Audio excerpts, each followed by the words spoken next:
ISF जिंदाबाद 11 number Lok Sabha प्रार्थी हबीब शेख महाशय जिंदाबाद इंडियन सेकुलर फ्रंट जिंदाबाद आईएसएफ जिंदाबाद आईएसएफ जिंदाबाद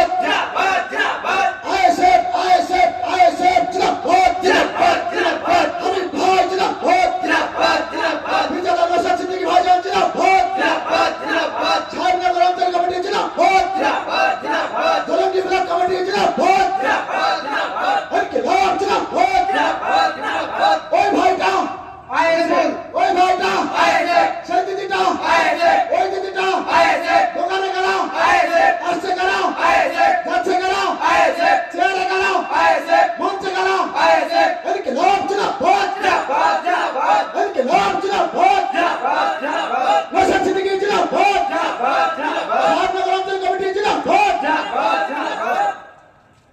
বঞ্চিত করে রেখেছে। সেই দিনও যেমন আমার প্রতিবাদ ছিল সিপিএমের বিরুদ্ধে, বর্তমানে আজ কার স্বার্থে কোন কারণে সিপিএম কংগ্রেস জোট করল, এই যে জোট করেছে মুর্শিদাবাদ লোকসভা কেন্দ্রে মোহাম্মদ সেলিমকে তথা বামফ্রন্টকে এই আসনটা ছেড়ে দিয়েছে।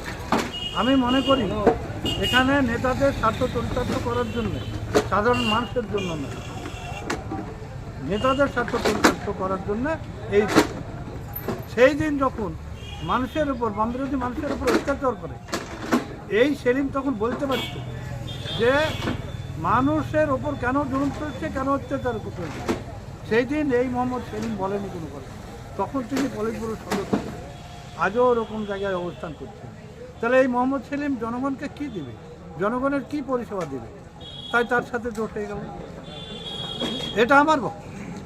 আচ্ছা, আপনার সাহেবনগর অঞ্চল থেকে যোগদান করেছেন আগেই, আজকেও যারা যোগদান করলো কয়েকজন যুবক, তারাও কেন করলো কি বলবেন? আমি যে কথাগুলো বললাম তাদেরও একই মত, একই পথ। শুধু এরাই শেষ না, আরও বহু মানুষ সাহেবনগর অঞ্চল থেকে আইএসএফকে ভোট দেবে, যারা হয়তো করতে পারছে না, প্রকাশ্যে আসতে পারছে না, যাদের প্রতিবাদ করার ক্ষমতার একটু অভাব আছে কিন্তু মন আছে, তারা আইএসএফকেই ভোট দেবে। তারা বিভ্রান্ত ছিল যে আমরা ভোট কাকে দেবো, কোন জায়গায় দেবো, একটা সমস্যায় পড়ে গিয়েছে। তাই ওরা আগামীতে আইএসএফকে ভোট দেবে, যা আমাদের সাথে এখন আসছে না। এই লোকসভা পার হয়ে গেলে সাহেবনগর তথা জলঙ্গি ব্লকে, এই জলঙ্গি বিধানসভা কেন্দ্রে অন্যরকম আইএসএফের সংগঠন হবে, সেটা আমরা করব।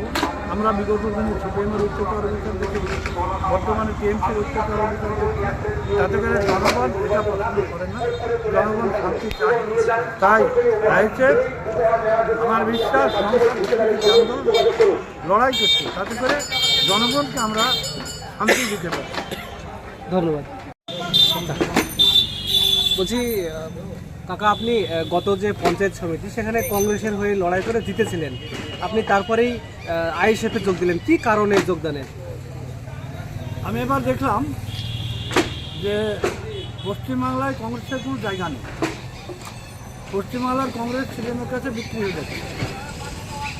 কংগ্রেস দল সর্ববৃহৎ দল, সর্ববৃহত্তম দল, সেই দলটা মাত্র 10টা সিট নিয়ে সিপিএমের সাথে কম্প্রোমাইজ করবে। বিগত দিনে সিপিএমের যে অত্যাচার ছিল সেগুলা মানুষের চোখে পড়ার মতো।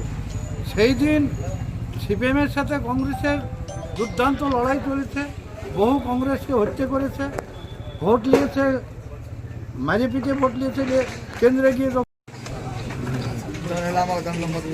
ঠিক আছে, সুন্দর।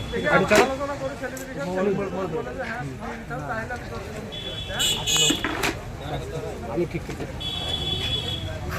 বলছি ভাই, আর 11 দিন আছে লোকসভা নির্বাচনে, এই মুর্শিদাবাদের আইএসএফের ক্যান্ডিডেট আপনি কেমন সাড়া পাচ্ছেন? আমি বিভিন্ন ব্লকে, বিভিন্ন বিধানসভায় কন্টিনিউ এইভাবে র্যালি করছি, পথসভা করছি। মানুষের যে ব্যাপক সাড়া, কিছু মানুষ সাইলেন্ট আছে, চুপচাপ খামেচাপ তার রেডি পজিশনে আছে, ভোটের অপেক্ষায় আছে। ভোট যদি সঠিকভাবে তৃণমূলের হারমাত বাহিনী, বিজেপি সরকার যদি লুটপাট না করে, তো আমাদেরকে ব্যাপক ভোটে এখান থেকে জিতিয়ে দিল্লি পাঠাবে, এটা আমার আশাবাদী। এখন পর্যন্ত কি মনে হচ্ছে আপনার জয়? আমি খুব আশাবাদী এবং আমি খুব খুশি, হ্যাপি। দেখছেন তো মানুষ যেভাবে বিভিন্ন দল থেকে ছেড়ে আমার দলে জয়েন করছে। বিগত কদিন আগে সাহেবনগর এর অঞ্চলের পঞ্চায়েত সমিতির মেম্বার রাজ্জাক সাহেব আমার গোলাম রহমান বিশ্বাস সাহেব আমার দলে যোগদান করেছে এবং সে দিনের পর দিন এইভাবে বিভিন্ন তার নেতা কর্মীদেরকে আমার দলে যোগদান করাচ্ছে। এর চাইতে এক খুশির খবর কী হতে পারে? আচ্ছা, বলছি গতকাল রানীনগরে বাম কংগ্রেস জোটের একটা মিছিল হচ্ছিল, সেখানেই তৃণমূলের বিরুদ্ধে হামলার অভিযোগ, বোমা হামলার অভিযোগ। কেন এই হামলা, কি বলবেন? দেখুন, ওটা ওদের কিসের জন্য হামলা, কী ব্যাপার, এটা আমরা নোংরা রাজনীতি করা আমরা জানি না। আমরা মানুষ যে দলই হোক, আমি মানুষের দলিত, মানুষকে যেভাবে বিভ্রান্তিতে ফেলছে, সাধারণ মানুষ যেভাবে উপরে বোম বর্ষাচ্ছে, এটা ঠিক না। এটা আমরা এই ধরনের নোংরা রাজনীতি ইন্ডিয়ান সেকুলার ফ্রন্ট আইএসএফ করে না। আইএসএফ শান্তির প্রতীক, শান্তিভাবে তারা রাজনীতি করতে আমাদেরকে শিখিয়েছে। আমরা নওশাদ ভাইয়ের সৈনিক, আমরা নওশাদ ভাইয়ের যে নেতৃত্বে যেভাবে শান্তি বার্তা মানুষকে বুঝে দিচ্ছি, সেখানে বোমাবাজি, রক্ত উৎপা, সাধারণ মানুষ, গরিব মানুষের ক্ষয়ক্ষতি করা, এটা আমাদের নীতি আদর্শই করে না। সেই জন্য আমি তার তীব্র নিন্দা করি যে দলই করি। আচ্ছা, আজকে যোগদান করলো বেশ কয়েকজন, তারা কেন আপনাদের দলে যোগদান করলো? দেখুন, যোগদান করার উদ্দেশ্য হচ্ছে এরা বিভিন্ন সময় 34 বছর বাম সরকারকে দেখেছে।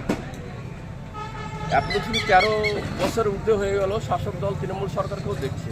এই মুর্শিদাবাদবাসীকে তারা কি দিয়েছে? মুর্শিদাবাদবাসীকে দিনের পর দিন লেবারের কারখানায় পরিণত করে দিয়েছে। আমাদের আর শিক্ষিত সমাজ পেটের খিদায় MA BA AA পাস করে ইউপি বিহার ভিন রাজ্যে কাজে যাচ্ছে। আমাদের প্রজন্মকে যেভাবে অন্ধকারের দিকে ঠেলে দিচ্ছে, মুর্শিদাবাদবাসী সহ আমরা আমাদের প্রজন্ম ভবিষ্যৎ দিকে লক্ষ্য করে আমরা আস্তে আস্তে বুঝতে শিখেছি এবং বুঝছি। সেই জন্যে একটি যে দল ইন্ডিয়ান সেকুলার ফ্রন্ট, যেটা মানুষের কথা ভাবে, মানুষের পাশে দাঁড়ানোর বার্তা দেয়, সেই লক্ষ্যে দলে দলে আমার ছোট ভাই জান পীরজাদা মোহাম্মদ নওশাদ সিদ্দিকীর হাতকে শক্ত করতে আমার দল ইন্ডিয়ান সেকুলার ফ্রন্টে জয়েন করেছে। ধন্যবাদ।